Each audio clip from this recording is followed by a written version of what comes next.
Hey everybody, hope you had a great week.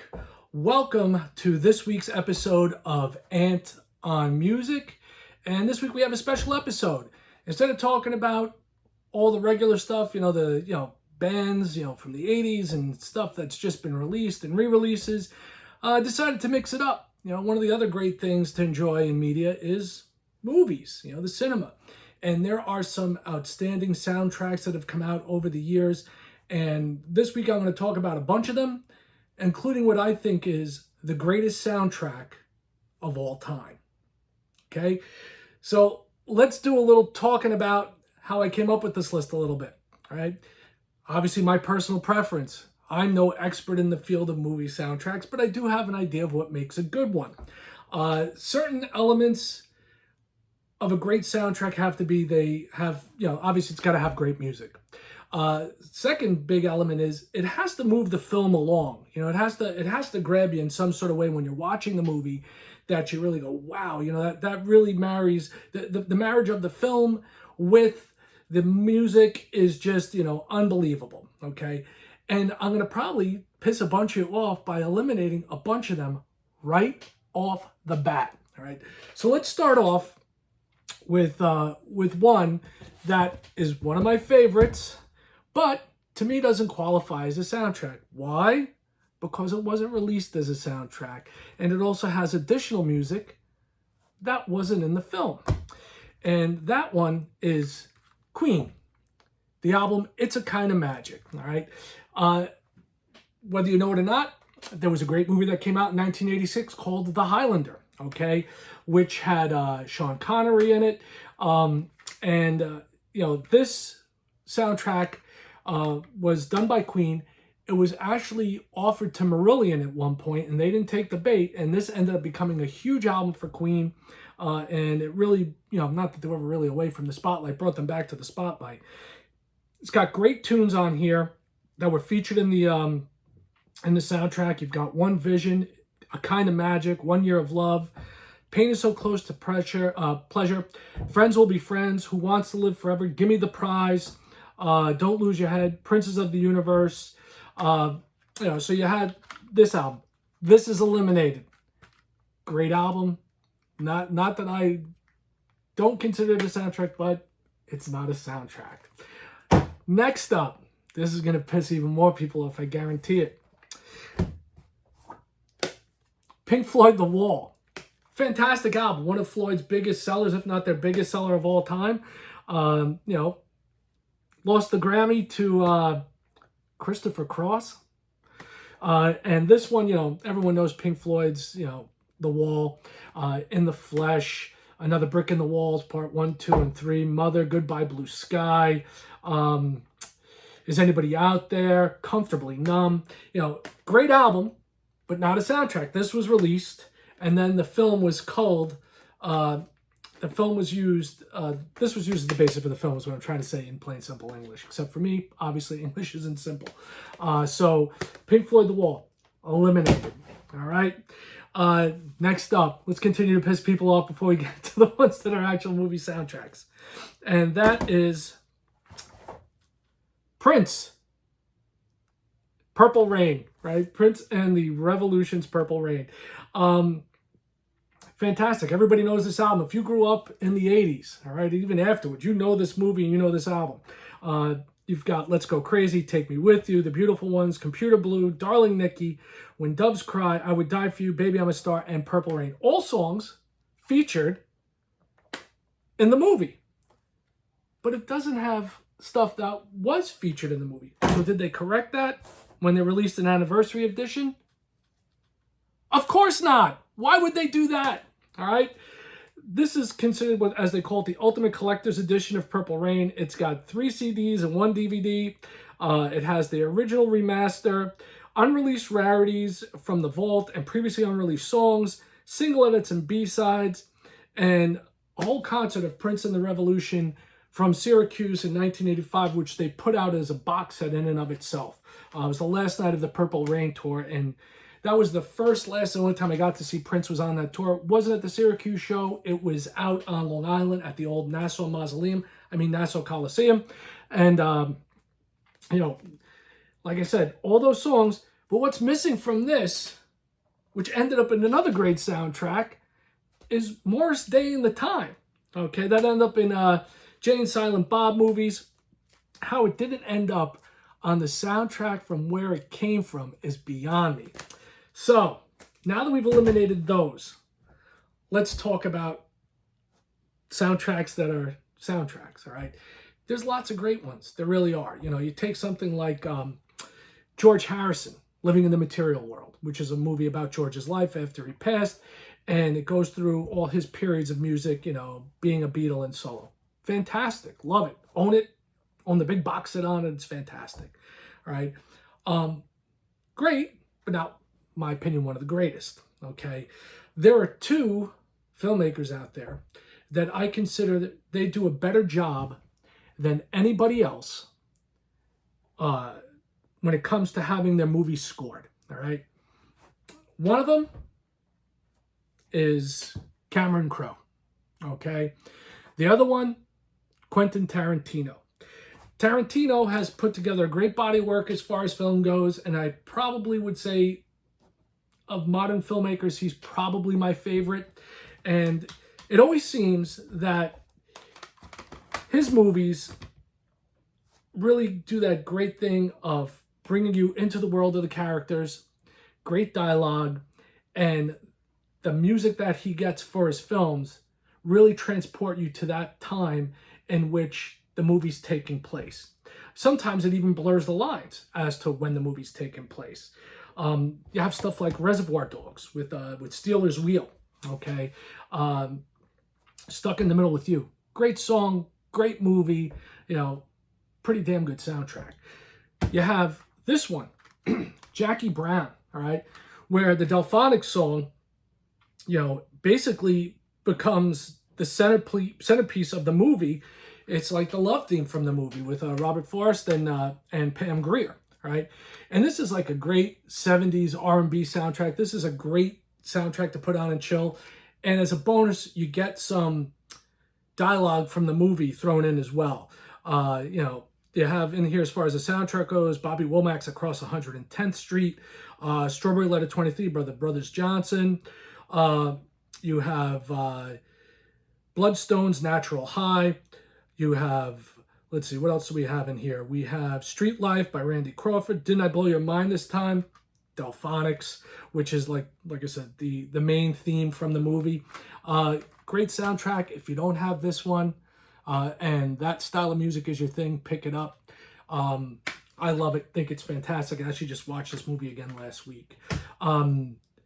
Next one, okay? What we're going to do is we're going to have another one from Quentin Tarantino. And this, for a long time, was my favorite soundtrack. I used to love just throwing this in the car, riding around and listening to it loud. And that is Pulp Fiction. You know, this is just a phenomenal movie, top to bottom. The soundtrack is absolutely killer. You know, between working in the dialogue along with the music that was used in the film, top notch. You can't beat it. You have Pumpkin and Honey Bunny, which is the scene that starts off the movie and is also the end of the movie. You know, there's that wraparound that Quentin Tarantino does. You know, the dialogue from the movie goes into Miserlou. Royale with Cheese, which is a discussion between Travolta and Samuel L. Jackson's character, which goes into Jungle Boogie. Then you've got great songs. You know, I'm not going to go through everything, but you've got Let's Stay Together by Al Green. You've got Son of a Preacher Man by Dusty Springfield. Let's see, what else do we have? You have you have Never Can Tell, which is the music that's used during the dance sequence with Travolta and Uma Thurman at Jackrabbit Slim's. Urge Overkill, Girl, You'll Be a Woman Soon. If Love is a Red Dress by Maria McKee. Bring Out the Gimp, you know, that classic scene with the Gimp when Marcellus Wallace and Butch, Bruce Willis, end up at the pawn shop. You know, and then you have stuff like Personality Goes a Long Way, which is Samuel Jackson again. And of course it finishes with the classic monologue from Samuel Jackson's character. of Ezekiel 25:17.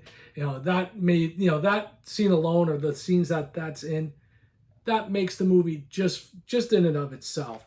And like I said, the marriage of movie and music, absolutely perfect on Pulp Fiction. Just fantastic. It's about as good as it gets. The one thing about it is it's kind of short. They could have put some more stuff on here and really fleshed it out. But definitely in my top 5 all-time movie soundtracks.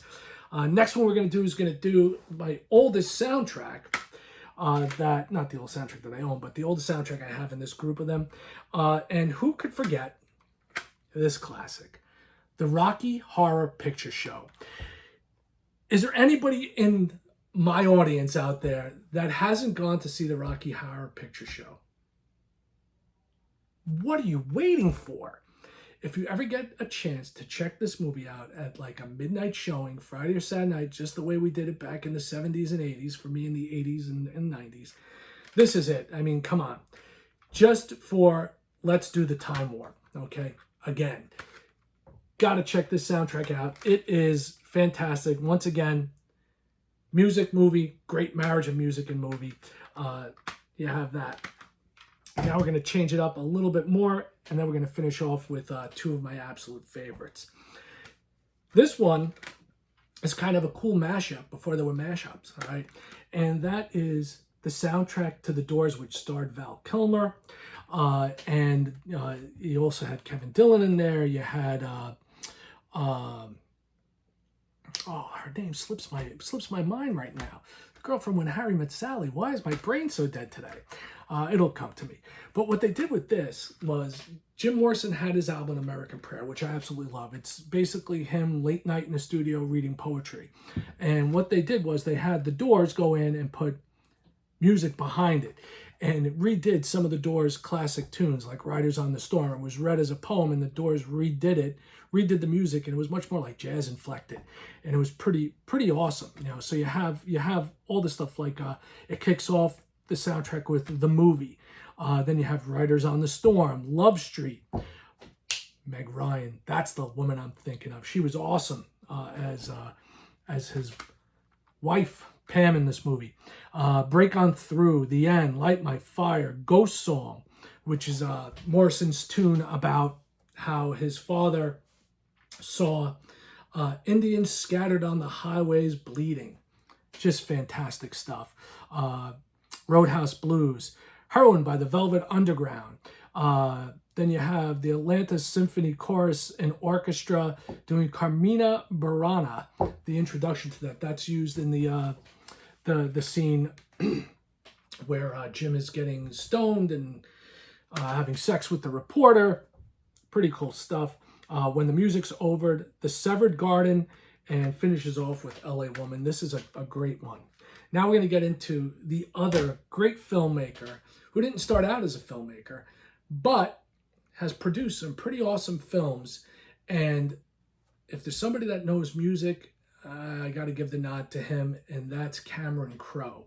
Cameron Crowe's also become one of my favorite filmmakers, and I think a lot of it has to do with the fact that he knows music so well. Having been a reporter for Rolling Stone, having grown up with music in the 60s on up, and reporting on it at a very young age, he really knows what he wants as far as the music for a soundtrack goes. First one that we have here is his 90s movie, the big movie that he had in the 90s. And he had a bunch of them. He had Vanilla Sky, but this one, the soundtrack to Singles. And this version of it, I have the original as well. This is the 25th anniversary edition. It added a whole other disc of stuff. It has, great, if you know anything about the movie takes place in, that time frame of early 90s in Seattle, and basically around the whole grunge scene. And you have, the guys from Pearl Jam are in it. Alice in Chains is in it. And it's a great movie. It's a lot of fun. Once again, you have Bridget Fonda, who is in Jackie Brown, right? The movie from Quentin Tarantino. She's also one of the main characters in this movie, as you can see there on the cover with Matt Dillon. And the soundtrack on this, you have Wood by Alice in Chains, Breathe by Pearl Jam, Seasons by Chris Cornell, which is amazing. Dyslexic Heart by Paul Westerberg, Battle of Evermore, which is listed as the Love Mongers, which is Heart by another name, basically. You have the Wilson sisters. One of my favorite bands of all time that I don't think get enough credit. That's Mother Love Bone. If you know nothing about them, go search them out. They're fantastic. You've probably heard about them after they warped into Pearl Jam. You know, after Andrew Wood passed away, they became Pearl Jam with Eddie Vedder on vocals and a couple lineup changes there. But basically, that's the genesis of Pearl Jam comes from Mother Love Bone. Soundgarden doing Birth Ritual, State of Love and Trust from Pearl Jam, Mudhoney, another classic, grunge band from that era. Waiting for Somebody, which is a great tune, probably the most poppy tune on this soundtrack. Made This Be Loved by Jimi Hendrix, who's also from the Seattle area. Nearly Lost You by the Screaming Trees, and Drown, even though they're from Chicago. Smashing Pumpkins made it on this grunge soundtrack. And then the second disc, they put together, in one scene you see Cliff Pontier, the main character of the movie right there, Mr. Dillon, all right? And he's left his band Citizen Dick, and he's selling, cassettes outside, trying to gain some interest. And they put on here Touch Me I'm Dick, all right? Then you have the songs that was by Citizen Dick. And then you have a bunch of stuff where Chris Cornell, saw what they had as far as the phony names they put on this cassette that that I think it was Jeff Ament put it together. And he went and wrote songs for it, one of them being Spoon Man. So if you go to this soundtrack, you get the original version of Spoon Man. You have Flutter Girl, Nowhere But You, Missing, and then you have Alice in Chains doing Wood Live, It Ain't Like That Live, Soundgarden, Birth Ritual Live, Dyslexic Heart, an acoustic version, as well as an acoustic version of Waiting for Somebody, Overblown, the demo version, Heart and Lungs by Truly, 6 Foot Under by Blood Circus, Singing Blues by Mike McCready of Pearl Jam, Blue Heart and Lost in Emily's Woods by Paul Westerberg, and then Ferry Boat 3 and Score Piece 4, both by Chris Cornell. This is definitely a very cool soundtrack to pick up if you don't have it. Even the original one is cool, even though it only has the first disc. Still worth having, whichever version you get, but if you can find this one, get this one. Finally, what I think is the greatest soundtrack of all. Not I think, I know. This is the greatest soundtrack, let's say, of the rock and roll era, okay? This is as good as it gets, okay?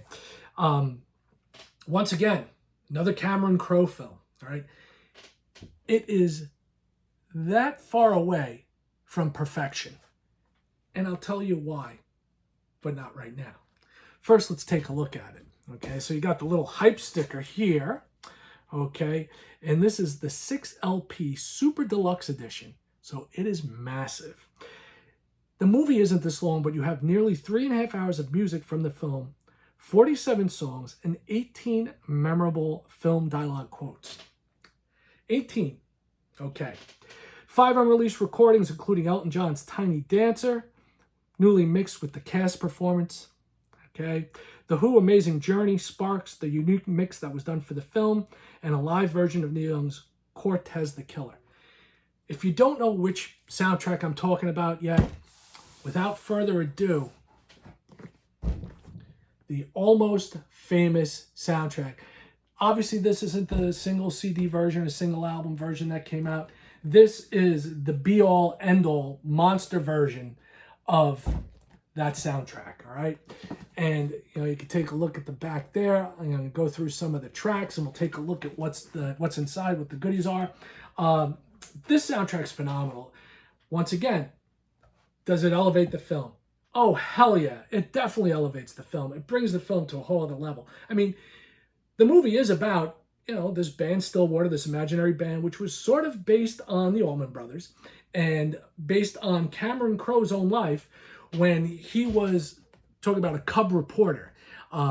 He was 15, all right? So if you don't know the plot of the movie, it's a 15-year-old Cameron Crowe touring around the country as he's getting ready to graduate high school very early with the Allman Brothers Band.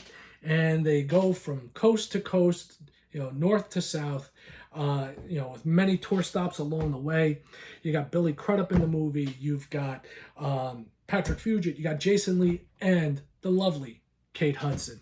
This soundtrack, all right, it kicks off with the Chipmunk song, all right, and it pretty much follows the way the soundtrack is laid out here on this box set. It follows the way it was in the movie, okay.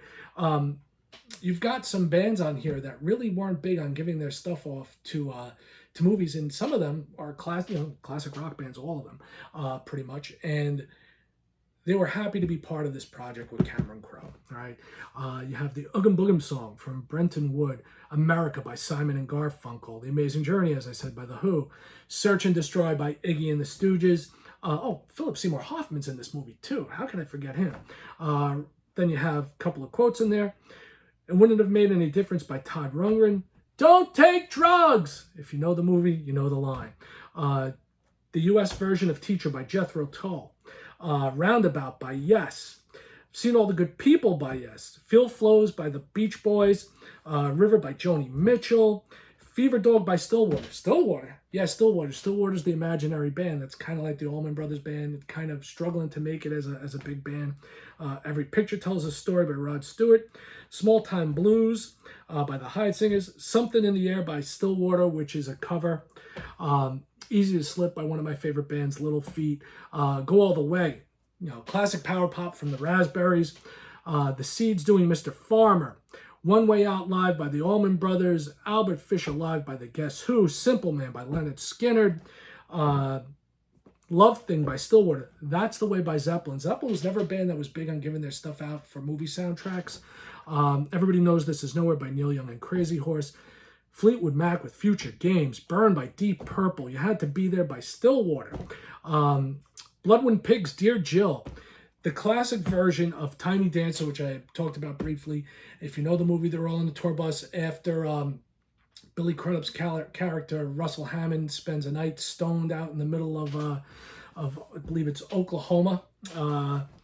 And is it Oklahoma or Kansas? I can't remember exactly, but somewhere out in the Midwest.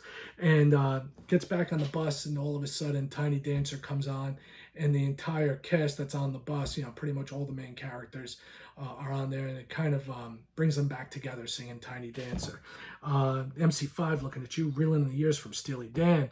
Then you have Nancy Wilson. There's some music on here by Nancy Wilson and Pete Roche, who was big in the late 90s, and they added some instrumental stuff. Lucky Trumbull, Jeff Beebe's Untitled Track, who's the lead singer of Stillwater, which is played by Jason Lee.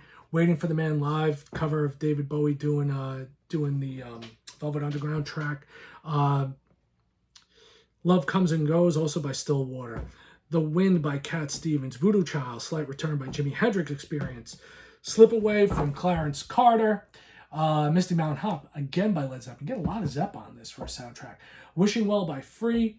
Then you have the scene inside Max's Kansas City here in New York, and the band starts singing cover of the Rolling Stone, which is the old Dr. Hook tune.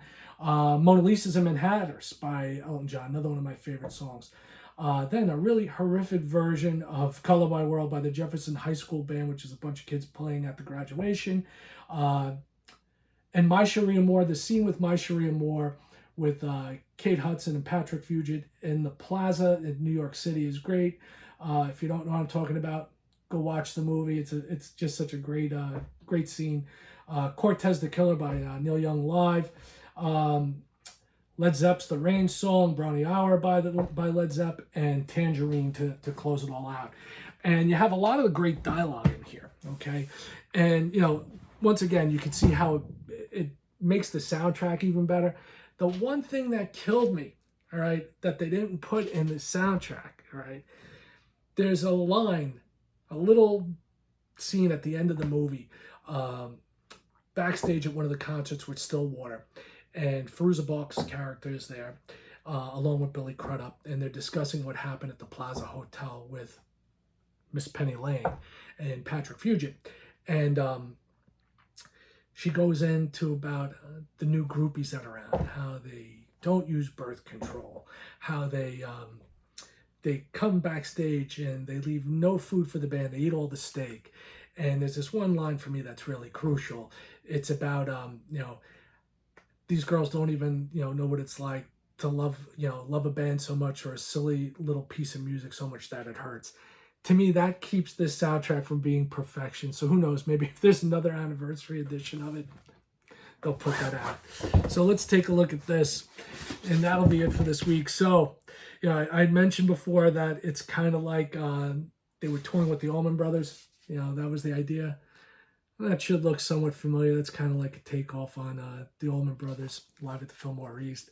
You've got some photos of Stillwater in here. All right. And, it's just this. The soundtrack's basic black. There's really nothing spectacular to look at. That's why I'm yapping so much this week. Then you've got more music from the motion picture, and there's Miss Penny Lane and the girls on the back, which are affectionately known as Band-Aids.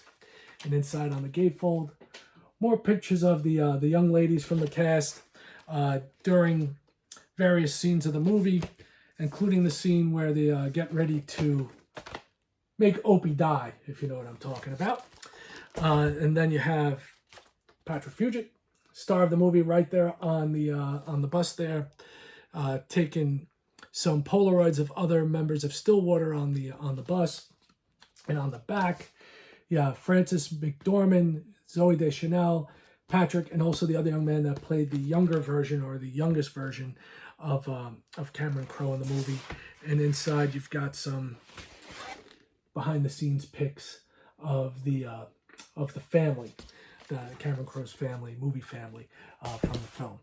The other thing you get, and we all did this when we were in school, we scribbled band names on it. This is a replica of William Miller, or Bill Miller, which is Patrick Fugit's character in here, his high school notebook, and it includes a couple of replica tickets to a couple of the Stillwater shows, and they actually do come out, so you've got that. They slide in and out just the way, actually I should say Ticketron, not Ticketmaster, it's even before Ticketmaster. So you have that there back when, for those of you who are very young, I don't think there's anybody that young that watches my channel, but you got the general admission ticket for Black Sabbath with Stillwater opening up on St. Pat's in '73, and the whopping price of $8.50, because that's what tickets actually sold like back then. And then you've got another one, which is Stillwater with special guests. That's when they were headlining one of the smaller venues. And then you've got this, which is pretty cool. It's a replica of the Rolling Stone cover when Stillwater appeared on it. Obviously not real. And you've got the complete article that William wrote about the band is in there. And, it's a great piece of movie memorabilia to have. And, it goes through the whole thing. You also got a little advertisement here that it's available on Blu-ray and stuff like that. And also in here, you've got, talking up about the film. Got a great article in here, or I should say, it's not even an article, it's much longer than that, about the movie, and then some information from some of the cast members, like Jason Lee's in here. You've got even stuff from the hairstylists and things like that on the movie, and they talk about it. And there's the man himself, Cameron Crowe. This is a nice box set to have. I was really happy to get a hold of this one. I'm not going to take much more of your time. I'm just going to thank you all for coming and checking out the channel. Obviously, if you notice, I'm wearing a movie camera t-shirt this week, obviously, because I'm talking about the movies. I want to thank you all for stopping by. I appreciate supporting the channel. I would like to tell you, if you haven't, please click like. Appreciate that. Drop a comment. I love the conversation. If you think there's a soundtrack that should be here, right, let me know. Let's fight about it. And, click subscribe. If you haven't done already, click that button below. Click subscribe. I would appreciate that. And share this with your friends. Maybe it's something they would want to check out, something they would dig. But as always, like I always say, collect what you love. Next week, you can have a great show too. Next week is Record Store Day, which means you're going to see me come on here, and hopefully I'm happy. Hopefully I'm not pissed off because there's a bunch of stuff I didn't get a chance to get because I didn't wake up early. But as I always say, peace, one love, and music. Everyone have a great week. Take care.